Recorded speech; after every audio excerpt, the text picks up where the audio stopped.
Assalamualaikum warahmatullahi wabarakatuh. Perkenalkan, nama saya Arno Pujiat Aditya. NIM saya 122012556. Di sini saya akan membahas tentang bencana alam. Bencana alam. Indonesia terletak di cincin api Pasifik, daerah dengan banyak aktivitas tektonik, serta harus terus mengalami risiko letusan gunung berapi, gempa bumi, banjir, dan tsunami. Dalam 20 tahun terakhir, Indonesia sudah berulang kali menjadi kabar utama berita di media dunia untuk bencana alam yang menyeramkan, yang menewaskan ratusan ribu orang serta hewan, dan menghancurkan daerah daratan, termasuk sejumlah besar infrastruktur, menimbulkan kerugian ekonomi. Tidak cuma itu, musim hujan dan kemarau yang ekstrim, El Nino dan La Nina, bisa merusak tanaman pangan, memicu inflasi, dan menimbulkan tekanan keuangan yang parah pada masyarakat miskin di Indonesia. Terakhir, bencana alam akibat ulah manusia, seperti kebakaran hutan akibat budaya membakar ladang tersebut, yang sering terjadi di Sumatera dan Kalimantan, mengakibatkan sangat besar terhadap lingkungan sekitar. Fakta yang pantas dicatat adalah bahwa kondisi infrastruktur dan properti Indonesia terkenal lemah. Karena itu manajemen yang kurang baik, kurangnya dana, kurangnya keahlian, ataupun banyaknya korupsi. Kondisi ini mengakibatkan dampak buruk yang terjadi setelah terjadinya bencana alam. Di saat bersamaan, kepadatan penduduk sangat tinggi di daerah perkotaan,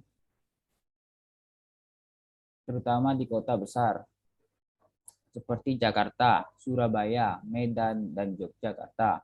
Akibatnya, daerah perkotaan kekurangan infrastruktur atau properti yang berkualitas serta padatnya penduduk. Yang akan terjadi adalah bencana alam dapat menyebabkan lebih banyak kematian karena membutuhkan lebih sedikit energi untuk merobohkan bangunan di Indonesia yang dikarenakan bangunan yang tidak kuat untuk menahan tekanan dari bencana alam tersebut.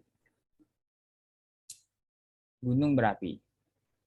Ini adalah gambar ilustrasinya. Indonesia adalah negara dengan gunung berapi teraktif di dunia. Lempeng Eurasia, lempeng Pasifik, dan lempeng Indo-Australia merupakan 3 lempeng aktif yang akan membuat zona tumbukan dan membentuk gunung api. Terdapat sekitar 129 gunung berapi di Indonesia. Semua dipantau secara ketat oleh Pusat Vulkanologi dan Mitigasi Bencana Geologi. Hal ini dilakukan karena banyak gunung berapi di Indonesia yang sudah aktif. Tidak hanya itu, diperkirakan lebih dari 5 juta orang tinggal dan ataupun bekerja di zona berbahaya vulkanik. Bila aktivitas gunung berapi meningkat secara signifikan, secepat mungkin mengungsi.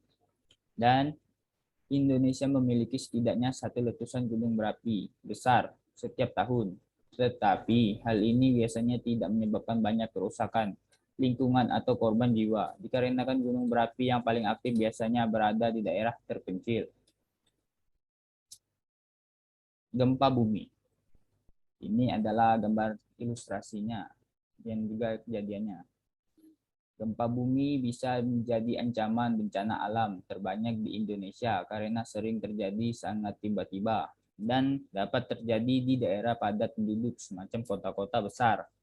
Hampir setiap hari di Indonesia terjadi gempa bumi berkekuatan 5 skala Richter.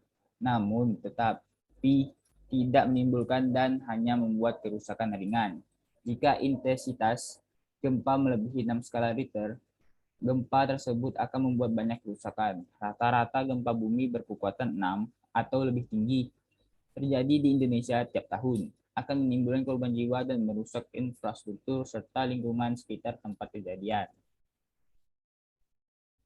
Gempa bumi ataupun letusan gunung berapi di laut bisa menyebabkan tsunami yang mempunyai dampak yang sangat mengerikan pada manusia dan semua benda yang di dekat laut. Pada tahun 2004, beberapa negara di dunia dikagetkan oleh gempa bumi Samudra Hindia dan tsunami berikutnya. Indonesia, terutama Aceh, 167.000 orang tewas, lebih dari 500 orang mengungsi, serta ribuan rumah hancur lebur. Walaupun tsunami besar seperti yang terjadi pada akhir tahun 2004 sangat jarang terjadi. Daerah Sumatera sering dilanda gempa dasar laut yang dapat menyebabkan tsunami, dan itu membuat khawatir masyarakat di Indonesia. Banjir, ini adalah gambarnya. Saat musim hujan di Indonesia yang terjadi pada bulan Desember hingga Maret biasanya mengakibatkan hujan lebat, ditambah dengan pengundulan hutan dan saluran air yang tersumbat oleh sampah. Hal ini dapat menimbulkan banjir. Banjir dan tanah longsor sering terjadi di daerah Indonesia yang dapat memakan ratusan korban jiwa, kerusakan rumah, dan bangunan lainnya, dan hancurnya bisnis lokal, bahkan menyebabkan kota-kota besar seperti Jakarta banjir setiap tahun. Sering terjadi karena pengelolaan air yang buruk dan curah hujan yang tinggi. Secara keseluruhan, pemahaman warga Indonesia terhadap penerapan area yang berkepanjangan masih rendah. Hal ini tercermin dari penggunaan tebang bakar oleh petani kecil dan perusahaan. Strategi pembukaan lahan untuk pengembangan perkebunan sering digunakan buat memperluas perkebunan kelapa sawit ataupun industri pulp dan kertas, terutama di Sumatera dan Kalimantan. Strategi tebas dan bakar adalah cara yang paling murah. Itulah sebabnya sering digunakan meskipun sudah ada hukum di Indonesia. Sebenarnya tidak mengizinkan praktik ini, tetapi pendekatan ini menyiratkan resiko dan dampak yang signifikan terhadap lingkungan. Sekian dari saya, terima kasih. Waalaikumsalam warahmatullahi wabarakatuh.